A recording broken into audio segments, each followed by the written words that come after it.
दोस्तों मैं हूं अंकलेश चौहान और आज के इस वीडियो में मैं आपको 50 से 55 इजी वर्ड मतलब कि जो सबसे आसान होते हैं और डेली रूटीन में यूज होते हैं ऐसे वर्ड्स मैं आपको सिखाने जा रहा हूं। और इसके साथ ही साथ में मैं आपको हर एक वर्ड्स के सेंटेंसेस के साथ में सिखाऊंगा।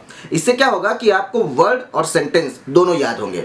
इवन एक सेंटेंस बताने के बाद आप दो सेंटेंस यहीं पर बैठे बैठे आप बनाएंगे। इस तरह से मैं आपको बताने जा रहा हूं, ठीक है। तो चलिए शुरुआत करते हैं। और आज का जो सबसे पहला जो वर्ड है वो है कुछ। कुछ मतलब समथिंग, SOMETHING।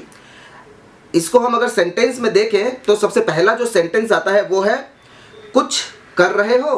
किसी से क्वेश्चन पूछना है कि कुछ कर रहे हो, तो करना का मतलब होता है डूइंग। तो डूइंग समथिंग, कुछ कर रहे हो, डूइंग समथिंग, राइट। कुछ लिख रहे हो, लिखना का मतलब होता है राइटिंग। तो आप खुद ही सोचिए कि जब कुछ कर रहे हो इसका होता है डूइंग समथिंग, तो कुछ लिख रहे हो इसका क्या होगा। कुछ लिख रहे हो, क्वेश्चन पूछ रहे हैं, कुछ लिख रहे हो तो इसका क्या होगा, हाँ, राइटिंग समथिंग, राइटिंग समथिंग, ठीक है। समथिंग का मतलब होता है कुछ।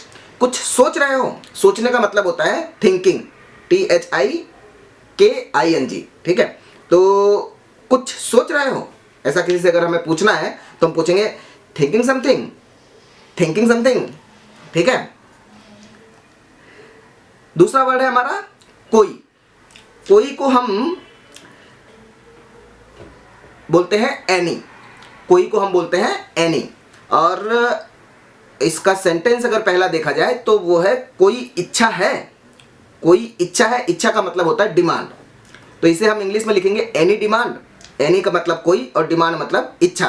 कोई इच्छा है, ऐसा करके। कोई उम्मीद है, उम्मीद का मतलब होता है एक्सपेक्टेशन। अब हम जिस तरह से पहला वर्ड आपने देखा कि कोई इच्छा है, उसको हम बोलते हैं एनी डिमांड। इच्छा का मतलब क्या हुआ, डिमांड। पहले वाले सेंटेंस पे अगर आप ध्यान देंगे तो दूसरा वाला सेंटेंस जो है वो आपको अपने आप ही आएगा। जैसे कोई उम्मीद है, उम्मीद का मतलब होता है हम ये क्वेश्चन पूछ रहे हैं, कोई उम्मीद है, कोई आशा है, उस तरह से। उम्मीद का मतलब होता है एक्सपेक्टेशन। तो एनी एक्सपेक्टेशन, ऐसे पूछेंगे एनी एक्सपेक्टेशन, एनी एक्सपेक्टेशन, इस तरह से मेरे साथ साथ बोलते जाइएगा। कोई संभावना है, कोई संभावना है। संभावना का मतलब होता है पॉसिबिलिटी। संभावना का मतलब होता है पॉसिबिलिटी। तो एनी पॉसिबिलिटी। मेरे ख्याल से ये वर्ड जो है, ये सेंटेंस जो है वो आपको अपने आप ही समझ में आ गया होगा और आपने अपने दिमाग में ये बिठा भी लिया होगा। क्योंकि मैं साथ ही साथ में ये जो सेंटेंस जो है उसके मैं आपको यहाँ पर वर्ड के जो मेन वर्ड है उसका मैं इंग्लिश में क्या उसे बोलते हैं वो भी साइड में बताते जा रहा हूँ, right. Wants to, want to, wants to भी बोलते हैं इसे और वांट टू भी बोलते हैं, ठीक है। वांट टू का मतलब होता है चाहते हो या फिर इच्छा जताना। ये एक भावना वाला शब्द है। चाहते हो मतलब कोई कुछ करना चाहते हो, कुछ सोचना चाहते हो, वैसा। इच्छा जताना मतलब किसी को इच्छा जताते हैं, वो वाला। तो पहला सेंटेंस है आना चाहते हो। आना का मतलब होता है कम, और इसे दूसरी तरह से कह सकते हैं आना है, तो इसे हम कहेंगे want to come, want to come. अब दूसरा वाला जो है खेलना चाहते हो, खेलने का मतलब होता है प्ले, और दूसरी तरह से इसे कहेंगे खेलना है। तो अब इसे अगर हम इंग्लिश में लिखेंगे तो कैसे लिखेंगे, want to play, want to play. खाना चाहते हो, खाने का मतलब होता है ईट, ईट। अब आप ही बताइए कि इसका जो है इंग्लिश में क्या बोलेंगे इसको। तो ईट, ईट तो लास्ट में आएगा। Want to eat, want to eat, right, want to eat. Need, need का मतलब होता है सहायता, और जरूरत, आवश्यकता, ये सब एक ही शब्द का मतलब है। उसका मतलब उसको इंग्लिश में हम क्या बोलेंगे, नीड, ठीक है। कुछ सहायता चाहिए, कुछ मतलब समथिंग, कुछ सहायता चाहिए, इसे इंग्लिश में लिखेंगे need any help, need any help. आप मेरे साथ साथ में बोलते भी जाइएगा जिससे कि आपको ये बोलने में फिर बाद में परेशानी नहीं होगा, राइट। कुछ चाहिए, कुछ का मतलब होता है एनीथिंग, कुछ का मतलब होता है एनीथिंग। तो नीड एनीथिंग, नीड एनीथिंग मतलब कि जो मैं सेंटेंस जो मैं यहाँ पर बताते जा रहा हूँ उसके अंदर जो सबसे पहला वर्ड है वो है कुछ। कुछ का मतलब होता है नीड, कुछ का मतलब होता है एनीथिंग। चाहिए, चाहिए का मतलब होता है नीड, तो नीड एनीथिंग, इस तरह से बोलेंगे इसे। लिफ्ट चाहिए तो अब need lift, need lift, right. Absolutely, absolutely, absolutely, absolutely का मतलब होता है एकदम, एकदम गलत, गलत का मतलब होता है रॉन्ग, ठीक है, एकदम गलत, तो एब्सोल्युटली रॉन्ग, एब्सोल्युटली रॉन्ग। एकदम आसान, आसान का मतलब होता है इजी, आसान का मतलब होता है इजी, तो अब इसे हम क्या लिखेंगे, absolutely easy, absolutely easy, right, absolutely easy. एकदम स्पष्ट, स्पष्ट का मतलब होता है clear, absolutely clear, absolutely clear. ये एक एक सेंटेंस है, ठीक है। अगर आपको इंग्लिश बोलने की शुरुआत करनी है तो आप इसी तरह से आप शुरुआत कर सकते हैं कि एक एक शब्द जो है वो इसी तरह से आप जोड़ करके दो दो शब्दों के जो वर्ड सेंटेंस जो होते हैं इसे आप बोलना स्टार्ट कर सकते हैं और उसे बोलते बोलते ही आपको इंग्लिश जो है वो बोलना आने लगेगा। मस्ट बी, मस्ट बी का मतलब होता है जरूर, ये भी एक भावनात्मक शब्द है, जरूर या फिर होना चाहिए। जैसे कि हम कहीं पर देख लिए कि भाई कुत्ता है कि बिल्ली है, तो किसी ने कहा कि भाई कुत्ता होना चाहिए, ठीक है, कुत्ते का मतलब क्या होता है, डॉग, तो must be a dog, must be a dog. Puncture है, जरूर पंचर होगा, गाड़ी चल रही है और कुछ मतलब कि हैंडल जो है वो काम नहीं कर रहा है, तो उस समय पर क्या करेंगे हम कि हमें लगता है कि पंचर होगा, तो हमें अगर कहना हो कि जरूर पंचर होगा, इसका मतलब क्या होगा, must be a puncture, must be a puncture. चूहा ही होगा, छिपकली है कि चूहा है, लेकिन किसी को लग रहा है कि चूहा ही होगा, तो लेकिन उसे इंग्लिश में बोलने के लिए क्या बोलेंगे हम, must be a mouse, must be a mouse, right. No use, no use का मतलब होता है किसी काम का नहीं, किसी काम का नहीं या फिर कोई फायदा नहीं, राइट। जल्दी करके कोई फायदा नहीं, जल्दी का मतलब होता है हरी, तो no use in hurrying, hurrying मतलब, हरी का मतलब होता है जल्दी, आईएनजी हम लगाएंगे क्योंकि हम कर रहे हैं उस काम को, इसकी वजह से, तो नो यूज इन हरिंग।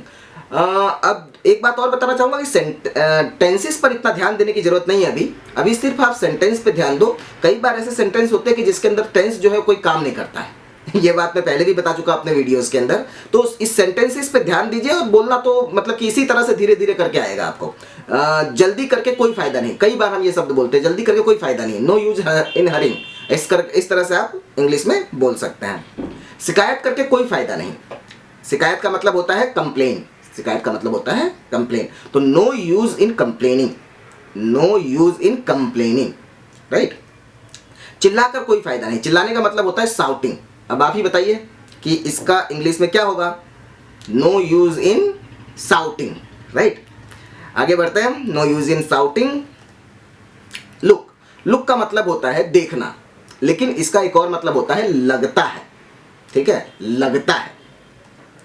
स्वच्छ लगता है, स्वच्छ का मतलब होता है क्लीन, स्वच्छ का मतलब होता है क्लीन, लुक्स क्लीन, स्वच्छ लगता है, राइट, स्वच्छ लगता है। पुराना लगता है, पुराना लगता है, looks old, looks old, right. आसान लगता है, आसान का मतलब क्या होता है, इजी, तो आसान लगता है मतलब लुक्स इजी, लुक्स इजी।